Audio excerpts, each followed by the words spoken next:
बिस्मिल्लाहिर्रहमानिर्रहीम अस्सलाम वालेकुम। Myself Mubashir Ahmad, lecturer zoology from higher education department.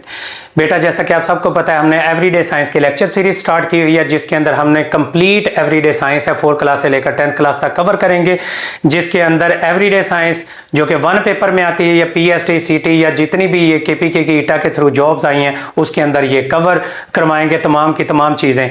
बाकी इसके अलावा बाकी सब्जेक्ट्स हैं वो भी अपलोड किए जा रहे हैं, और हमारा last test session for PST and CT jobs है वो स्टार्ट होने जा रहा है 5 अप्रैल से। तो अगर जो भी बच्चा ज्वाइन करना चाहता है तो वो ज्वाइन कर सकता है। पहले सेशन है, उसके अंदर अल्हम्दुलिल्लाह 200+ स्टूडेंट्स तैयारी कर रहे हैं। अब ये नया सेशन स्टार्ट किया है, इसमें भी 30+ स्टूडेंट्स ऑलरेडी रजिस्टर हो चुके हैं। तो 5 तारीख से ये सेशन स्टार्ट हो रहा है, जिसमें एवरीडे साइंस, मैथमेटिक्स, पेडागोजी और जो इंग्लिश है, ग्रामर है, ये चीज़ें इसके अंदर कवर की जाएंगी। अगर ज्वाइन करना चाहते हैं तो डिस्क्रिप्शन में दिए गए नंबर के ऊपर रब्ता करके आप लोग हमें ज्वाइन कर सकते हैं। आज लास्ट और मोस्ट इंपॉर्टेंट चैप्टर हम लोग इसके अंदर कवर करेंगे, वो है सोलर सिस्टम। सोलर सिस्टम के अंदर कॉमेट्स क्या होते हैं, एस्टेरॉइड्स क्या होते हैं, सोलर सिस्टम के अंदर प्लैनेट्स कौन कौन से हैं, उनका नाम, उनके साइजेस। ये 5वीं क्लास के अंदर भी बहुत इंपॉर्टेंट चैप्टर मैंने बताया था, बड़ी डिटेल इसकी दी हुई है। अब इसके अंदर और ज़्यादा एडवांस लेवल की डिटेल दी हुई है। चैप्टर की तरतीब वही है, बस थोड़े थोड़े एडवांस होते जा रहे हैं जैसे जैसे बड़ी क्लास में जा रहे हैं। तो इसको गौर से देखिएगा, कई टर्मिनोलॉजीज नहीं है, कई लाइनें इंपॉर्टेंट है, और ये चैप्टर रीडिंग वाला है, बहुत इंपॉर्टेंट है। कॉन्सेप्ट से ज्यादा रीडिंग बहुत इंपॉर्टेंट है, और इसमें से MCQs बहुत ज्यादा बनते हैं। 50 से ज्यादा MCQs इस चैप्टर में से डेवलप हो सकते हैं। तो इसलिए इस चैप्टर को गौर से पढ़िएगा। प्लैनेट क्या होता है? प्लैनेट की सबसे पहले डेफिनेशन कि कोई भी लार्ज नेचुरल बॉडी जो कि किसी एक स्पेसिफिक ऑर्बिट में सूरज या किसी अदर स्टार के इर्द गिर्द घूमे, उसको प्लैनेट कहते हैं। कोई भी लार्ज बॉडी जो कि किसी स्पेसिफिक ऑर्बिट में सूरज या किसी स्टार के इर्द गिर्द घूमे, उसको क्या नाम दे देते होते हैं? प्लैनेट का नाम दे देते होते हैं।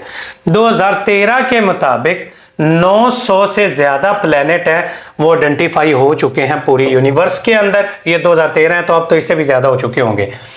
और उनमें से जो 8 प्लैनेट हैं वो हमारे सोलर सिस्टम में।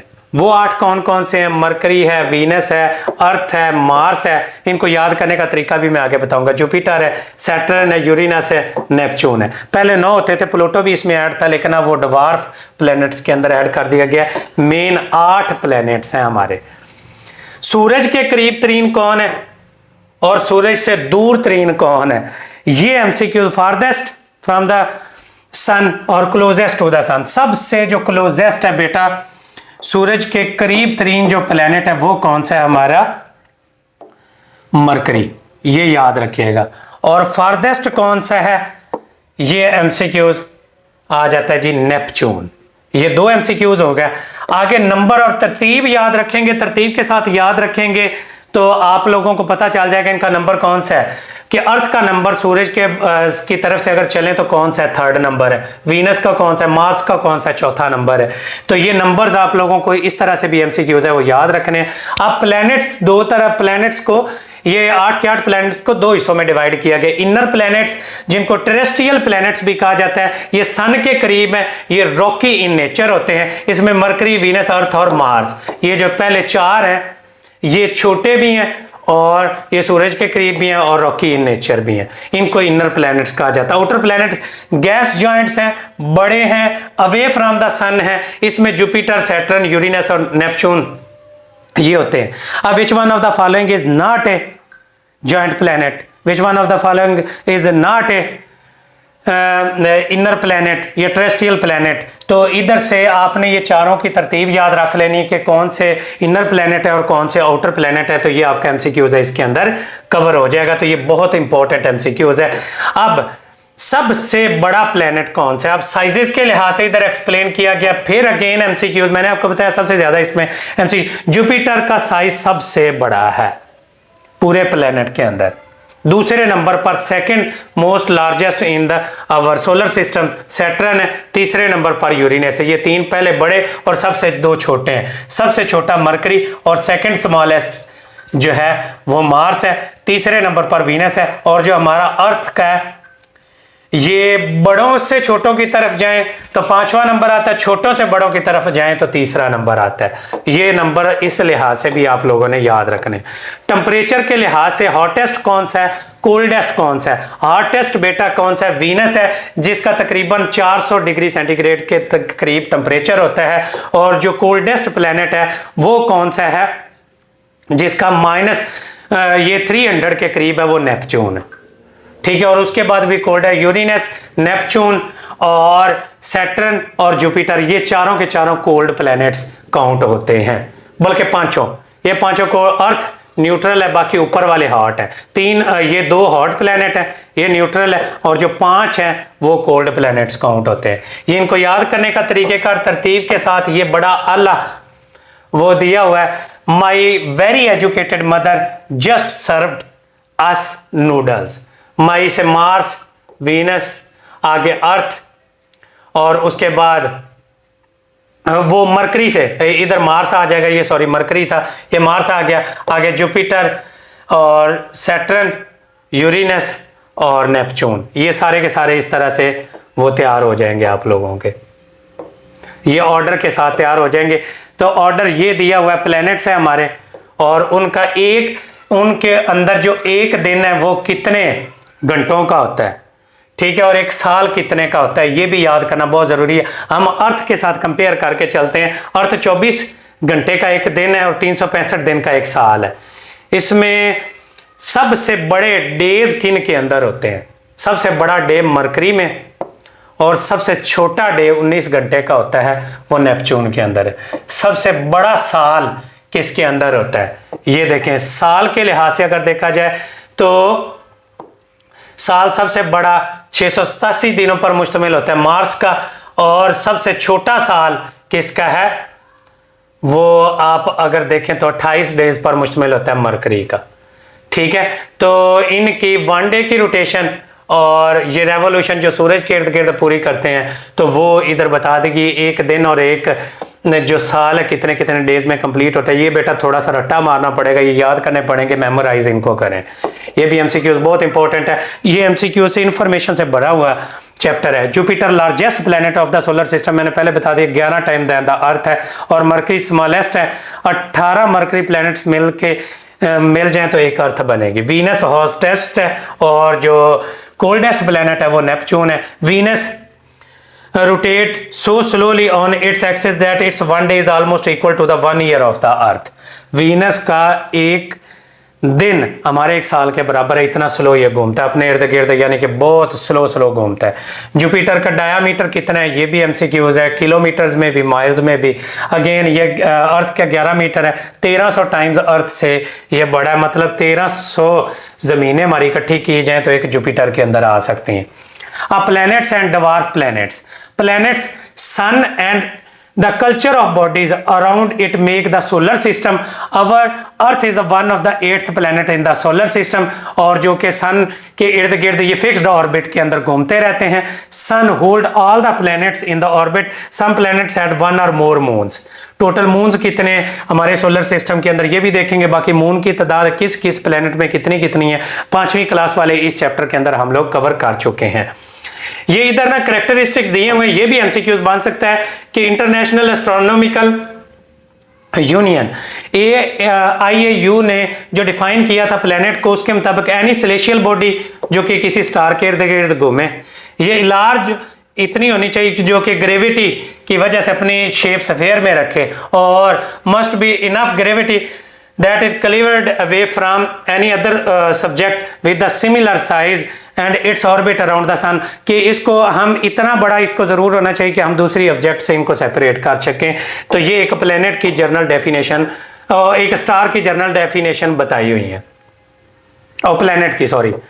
डवार्फ प्लेनेट कौन से होते हैं? 8 प्लेनेट तो हैं बड़े, जो बड़ी सेलेशियल बॉडीज हैं, जो कि हमने ऊपर पढ़ ली हैं। इसके अलावा 8 प्लेनेट्स के अलावा कुछ फुल फ्लैज प्लैनेट्स हैं, लेकिन उनको फुल फ्लैज प्लैनेट्स कहते नहीं है, वो छोटे प्लैनेट्स हैं, लेकिन प्लैनेट्स हैं लेकिन छोटे हैं, उनको डवार्फ प्लैनेट्स का नाम दे दिया जाता है। तो हमारे डवार्फ प्लैनेट्स की जो Dwarf planets are the natural objects outside of the Earth atmosphere। ये कौन कौन से, ये सन के इर्द गिर्द इवॉल्व करते हैं, इनके करेक्टरिस्टिक्स बता दिए। इनका moss have enough mass so that have a gravity to pull them to the near around, और उसके बाद नॉट इनके वो चांद नहीं होते, और उसके बाद ये outer space share their pathway with the outer space, यानी कि सूरज के इर्द गिर्द प्रॉपरली ये घूमते नहीं है। इनकी एग्जांपल्स हैं प्लूटो, इरस, सीरी, मेक और हुमाए, ये एग्जांपल्स इसकी दी हुई हैं डवार्फ प्लैनेट्स की। हमारे ये चांद से भी ये छोटे होते हैं। ये तीनों के तीनों ही एमसीक्यूज और बहुत इंपॉर्टेंट है। सबसे पहले आ जाते हैं जी एस्टेरॉइड्स, फिर मीटियोर्स और कॉमेट्स। इनकी डेफिनेशन आप लोगों ने तैयार करनी। एस्टेरॉइड क्या होती हैं? Asteroid large object larger than the meteoroids, ये मेटियोराइड से बड़ा होता है, सूरज के इर्द गिर्द घूमता है और रॉक या मेटल से बना होता है। मेटियोराइड से बड़ा है, ठीक है, मेटियोराइड आगे पढ़ेंगे। और किस चीज पर? रॉक या मेटल पर मुश्तमिल होता है। और इसके characteristics, it is also called as the minor planet या प्लैनेटाइड। किसको कहते हैं? एस्टेरॉइड को कहते हैं। उसके बाद ये मैंने आपको बताया पढ़ने वाला चैप्टर है। ये स्मॉल बॉडीज हैं और सन के इर्द गिर्द घूमती हैं। किन के दरमियान? मार्स और जुपिटर के दरमियान ये ज्यादातर एस्टेरॉइड बेल्ट के अंदर ये घूम रहे होते हैं। They are the rocky objects with either round और इरेगुलर शेप। इसकी राउंड शेप भी हो सकती है और इरेगुलर शेप भी इस तरह की हो सकती है। Some of them have several 100 kilometres, और कुछ बहुत स्मॉलर होते हैं। Scientist think that they are the debris are remains of the planets, जो कि पुराने जमाने में उन्होंने कह के टूटे होंगे और उनका डेब्रस है। मेटियोर या मेटियोराइट क्या चीज होती है? Meteorite is a solid piece of debris from the object such as the comet, asteroid और मेटियोराइड। मेटियोराइट क्या चीज होता है? ये कोई भी ऑब्जेक्ट हो सकता है, कोमेट है, एस्टेरॉइड है या मेटियोराइड है, which originate in the outer space में ये बनता है और ये अर्थ सरफेस तक it survive its passage through the atmosphere to reach to the earth surface, ये अर्थ सरफेस तक पहुंच सकता है। मेटियोराइड्स are the piece of the rocks or the iron that are found in the solar system। meteorites the definition again important MCQs है। meteorite और meteoride में फर्क है, ये याद रखना। वो कॉमेट भी हो सकता है, एस्टेरॉइड भी हो सकता है और मेटियोराइड भी हो सकता है। मेटियोराइट है जो कोई भी सॉलिड डेब्रिस से हो सकता है, लेकिन ये रॉक का और आयरन का पीस है जो कि सोलर सिस्टम में मौजूद होता है और ये भी फ्यू मिलीमीटर से लेकर कुछ हजार किलोमीटर तक हो सकता है। बाकी इसके अंदर कोई वही कॉल देम, इनको फॉलिंग स्टार का भी नाम दिया जाता है। ये भी एमसीक्यूज है। मेटियोराइड को फॉलिंग स्टार का भी नाम दे देते होते हैं, ये भी MCQs. Comets a body of ice, rock और डस्ट, ये आइस की बनी होती है या रॉक्स की बनी होती है या डस्ट की बनी होती है। Can several miles in diameter revolve around the sun. और उसके बाद comet are the celestial body mostly made up of the rock and dust stuck together with the ice and the gases. ये इस तरह से गैसेस का ये जुर्मट बन जाती है। Some of the sunlight from the sun hit these gases, और ये चमकती हुई हमें टेल के साथ ये महसूस होती है। Comets grow new tails each time they get closer to the sun, जैसे जैसे करीब होते जाते हैं उनकी टेल है वो बढ़ी जाती है। Tail of the comet is always point toward the sun, और ये सन की तरफ इसकी जो टेल है वो हमेशा होती है। सोलर सिस्टम के अंदर 8 प्लैनेट्स हैं और 176 टोटल मून्स हैं। बाकी जो प्लैनेट वाइज मून की तादाद है वो 5वीं क्लास में दी हुई है। 5 डवार्फ प्लैनेट है और काफ़ी सारे एस्टेरॉइड्स, कॉमेट्स और मेटियोराइड्स इसके अंदर मौजूद होते हैं। अब हेले कॉमेट कौन सा? ये हेले कॉमेट की एक तस्वीर दी हुई है। हेले comet is a comet visible on the earth, ये अर्थ के ऊपर अर्थ से हम लोग इसको देख सकते हैं हर 75-76 साल के बाद। ये लास्ट टाइम 1986 में देखा गया था, अब 2061 के अंदर देखा जाएगा हर 75 साल। It takes about the 75 years to orbit the sun, ये भी एमसीक्यूज है। और Edmond Halley identify it as a comet for the first time in 1758। The most famous comet because it is marked for the first time on the astronomers understood the comets। comets के बारे में पहली बार इससे पता चला था और इसकी ये बाकी डिटेल बताई हुई है, तो ये आप लोग देख सकते हैं। और काफ़ी सारी इस तरह से फैसिनेटिंग चीज़ें हमें आसमान में नज़र भी आती रहती हैं। सैटेलाइट क्या होता है? एनी ऑब्जेक्ट, लार्ज ऑब्जेक्ट जो कि अर्थ के इर्द गिर्द घूमते हैं उनको क्या कह देते हैं, सैटेलाइट कहते हैं। जैसा कि मून एक नेचुरल सैटेलाइट है जो कि अर्थ के इर्द गिर्द घूमता है। इनको हम दो चीज़ों में कन्वर्ट कर सकते हैं, नेचुरल और आर्टिफिशियल सैटेलाइट। नेचुरल जो कि यूनिवर्स के अंदर पहले से मौजूद है, जैसा कि मून एक नेचुरल सैटेलाइट है, और आर्टिफिशियल जो मैन मेड है, जैसा कि हबल टेलीस्कोप है, ये एक आर्टिफिशियल सैटेलाइट है। और आर्टिफिशियल सैटेलाइट रिसर्च के लिए, वेदर कम्युनिकेशन के लिए यूज़ होते हैं। ये 5वीं क्लास के अंदर बड़ी डिटेल के अंदर हम लोग पढ़ चुके हैं, हबल टेलीस्कोप वगैरह सब। जीपीएस के लिए, अर्थ की पोजीशन मालूम करने के लिए, उसके बाद वेदर मालूम करने के लिए, कम्युनिकेशन रिसर्च पर्पसेस के लिए ये यूज़ की जाती हैं। सैटेलाइट दो तरह के होते हैं, नेचुरल जो कि मून है revolving around the earth, artificial है वो कम्युनिकेबल होते हैं जो कि ऑडियो वीडियो कम्युनिकेशन के अंदर, मोबाइल वगैरह के लिए, नेविगेशन जो कि पोजीशन बनाने के लिए, वेदर की फोरकास्टिंग के लिए और एस्ट्रोनॉमिकल स्टडी के लिए और ये यूज़ हो रहे होते हैं। National aeronautics and space agency NASA है, जो आप लोगों को पता है कि ये रिसर्च वगैरह कंडक्ट करवा रही है और इसके बारे में काफ़ी डिटेल है, हम लोग पहले पढ़ चुके हैं। आगे आ जाता है जी, इधर एक और भी चीज़ दी हुई है एमसीक्यू जो कि इंफॉर्मेशन में दिया हुआ है। Find out the space probes and space look and send the Voyager 1, Voyager 2, Hubble telescope and James Webb telescope है, ये इन्होंने भेजी हुई है। ये बाकी उन्होंने प्लैनेट्स बनाने का तरीक़ेकार 3D मॉडल बताया हुआ है। ये यहाँ से एमसीक्यूज फिर आने के चांसेस होंगे आप लोगों के पास। प्लैनेट कौन सी होती है? एनी सेलेस्टियल बॉडी, जो आसमानी बॉडी है जो कि ऑर्बिट में सन के इर्द गिर्द घूमती है एज ए सफिशिएंट, और इसका मास ज़्यादा होना चाहिए। सन और द क्लस्टर ऑफ बॉडीज ये हमारा सोलर सिस्टम बनाते हैं। डवार्फ प्लैनेट कौन से होते हैं? जो प्लैनेटरी मास ऑब्जेक्ट्स होते हैं लेकिन छोटे होते हैं साइज में। डवार्फ प्लैनेट नेचुरल ऑब्जेक्ट हैं, outside of the earth atmosphere से बाहर ये मौजूद होते हैं। एस्टेरॉइड लार्ज ऑब्जेक्ट है, मेटेराइड से बड़ा होता है, सूरज के इर्द गिर्द घूमता है और रॉक या मेटल से बना होता है।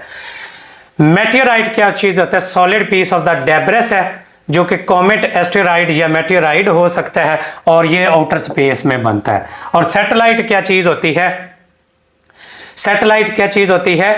That is a body orbit around the किसी भी दूसरी बड़ी बॉडी के इर्द गिर्द स्पेस के अंदर घूमे। ये नेचुरल भी हो सकता है और आर्टिफिशियल भी हो सकता है। अब इसके देखते हैं MCQs. What hold the planet, जो ग्रेविटी होती है वो इन सारों को क्लोज रखती है। लार्जेस्ट प्लैनेट हमारा कौन सा है? ये आ जाता है जी Jupiter. Ball of the ice and dust, ये कोमेट्स होते हैं। ये अभी हम लोगों ने ये ball of ice and dust वाला पढ़ा है, ये देख लो, मैं आपको इंडिकेट भी करा देता हूँ ताकि आपको याद रहे। ये देखा, बॉल ऑफ डस्ट टुगेदर, ये कोमेट्स है। ठीक है, एमसीक्यूज अगर वो चैप्टर पढ़ा हो ना तो एमसीक्यू सॉल्व करना बहुत आसान होता है, इसलिए मैं कहता होता हूँ कि एमसीक्यूज डायरेक्ट पढ़ोगे तो आप लोग फेल हो जाओगे।